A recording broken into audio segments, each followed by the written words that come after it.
800 milliards de dollars. Un chiffre qui paraît insensé pour un pays enclavé d'Afrique de l'Ouest. Pourtant, le Burkina Faso, sous la direction du capitaine Ibrahim Traoré, parie sur ce projet titanesque pour éclairer 15 nations et prouver que la lumière peut jaillir du cœur du Sahel. Alors, comment un État si longtemps plongé dans l'obscurité a-t-il trouvé la force, la vision et la volonté d'allumer le futur? Ce projet n'est pas seulement une histoire d'électricité. C'est une question de dignité, de souveraineté et d'avenir. Sous la houlette du capitaine Ibrahim Traoré, le Burkina Faso promet de transformer l'énergie en indépendance. En construisant 11 barrages sur la rivière Mohoun, le pays veut prouver que l'Afrique peut alimenter son propre destin sans tendre la main à personne. Mais la promesse est risquée. 800 milliards de dollars, un réseau électrique intelligent et 15 pays interconnectés. Une ambition de cette ampleur peut soit propulser le Burkina Faso au rang de modèle continental, soit l'enfermer dans une dette écrasante si elle échoue. Pourtant, Traoré affirme que c'est le seul chemin possible, celui d'une Afrique qui se regarde dans le miroir et choisit de se lever seule. Ce pari n'est pas seulement économique, c'est une déclaration de fierté.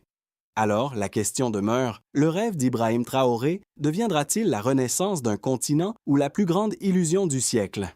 En 2022, lorsque Ibrahim Traoré prend le pouvoir à Ouagadougou, le Burkina Faso ne produit que 200 MW d'électricité, à peine de quoi alimenter 2 grandes villes. Aujourd'hui, le plan annoncé vise plus de 15 000 MW d'ici. Ce saut vertigineux, du quasi-noir total à une lumière continentale, est le cœur du pari. Le pays, longtemps oublié des radars mondiaux, s'est construit dans la poussière du Sahel. Enclavé, pauvre en ressources et soumis à des décennies d'instabilité politique, il dépendait presque entièrement de l'aide étrangère. Dans les villages, la nuit tombait tôt, les écoles s'éteignaient, les hôpitaux fermaient faute d'électricité et les familles cuisinaient à la lampe à pétrole. Le progrès semblait réservé aux autres. Mais Traoré a vu dans les rivières du pays une promesse silencieuse. Le fleuve Mohoun, traversant les plaines du centre-ouest, pouvait devenir la colonne vertébrale d'un réseau énergétique panafricain. Là où les précédents dirigeants voyaient des limites, lui a vu des lignes de force, 11 barrages interconnectés, une grille électrique intelligente et une Afrique qui ne consomme plus dans l'ombre des autres. Ce projet de 800 milliards de dollars n'est donc pas un simple chantier, c'est un manifeste politique. En refusant les conditions imposées par les bailleurs occidentaux, Ibrahim Traoré s'est tourné vers Cuba, l'Iran et le Brésil. Il veut prouver que l'autonomie n'est pas une utopie mais un devoir. Et si le véritable changement de l'Afrique ne passait pas par les promesses d'aide, mais par la maîtrise de son propre courant? Dans les plaines brûlantes du Mohoun, un jeune ingénieur nommé Adama voit sa vie bouleversée. Avant le projet, il travaillait dans un petit atelier de soudure, sans avenir ni électricité stable. Aujourd'hui, il supervise la mise en place des turbines du premier barrage. Son témoignage illustre la vision d'Ibrahim Traoré, faire de chaque citoyen un acteur de la transformation nationale. Sous la direction du capitaine, des milliers de Burkinabés sont formés à des métiers techniques, hydraulique, programmation, maintenance. Les femmes, souvent exclues de ces secteurs, rejoignent désormais les équipes sur les chantiers.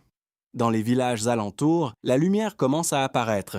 Les enfants étudient après le coucher du soleil, les cliniques gardent leurs médicaments au froid et les artisans relancent leurs ateliers.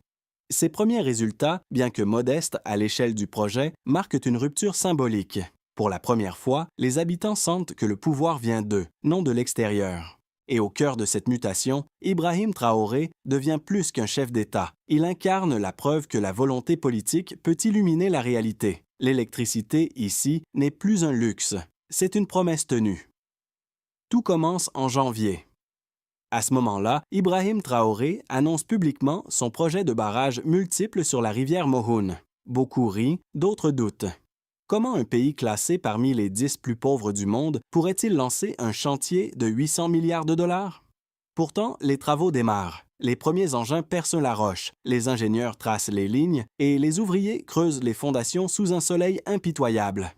Mars, les premiers contrats internationaux sont signés. Le Burkina Faso s'allie à Cuba pour la conception des turbines, à l'Iran pour la technologie de contrôle hydraulique et au Brésil pour le réseau de distribution.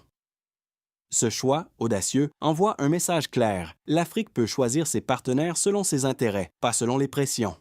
À l'été 2024, les premiers barrages sortent de terre. Les médias internationaux commencent à se pencher sur ce qu'ils appellent le pari Traoré. Les critiques occidentaux dénoncent un projet mégalomane, mais sur le terrain, les habitants voient du concret, des routes refaites, des emplois créés, des villages électrifiés. La lumière change tout. Fin 2025, 6 des 11 barrages sont partiellement opérationnels. Les turbines tournent. Les premiers mégawatts circulent dans la grille expérimentale reliant le Burkina Faso au Mali et au Niger.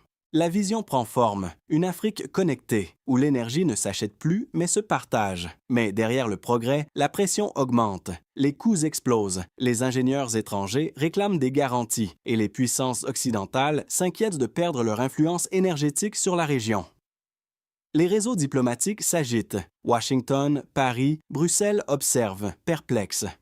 Pourtant, Ibrahim Traoré reste inflexible. Son objectif n'a pas changé. Transformer le désert énergétique en moteur de fierté. Chaque barrage devient un symbole de résistance. Chaque ampoule allumée une victoire contre la dépendance. Et lorsque, en 2026, les premières villes de la région de Bobo-Dioulasso sont entièrement alimentées par le réseau, une phrase circule dans les rues. Nous ne sommes plus dans le noir, nous sommes dans l'histoire. C'est à ce moment-là que le monde commence vraiment à écouter. En 2 ans à peine, les chiffres parlent d'eux-mêmes. Avant 2023, moins de 20% de la population du Burkina Faso avait accès à l'électricité. Aujourd'hui, ce taux dépasse 48%.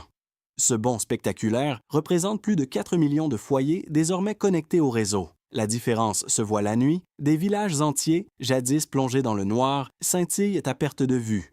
Mais la transformation ne se limite pas aux foyers. La production énergétique nationale est passée de 200 à 2400 MW, un accroissement de plus de 1000%. Selon le ministère de l'Énergie, chaque barrage produit entre 180 et 250 MW, avec une efficacité moyenne de 92%. Ces chiffres placent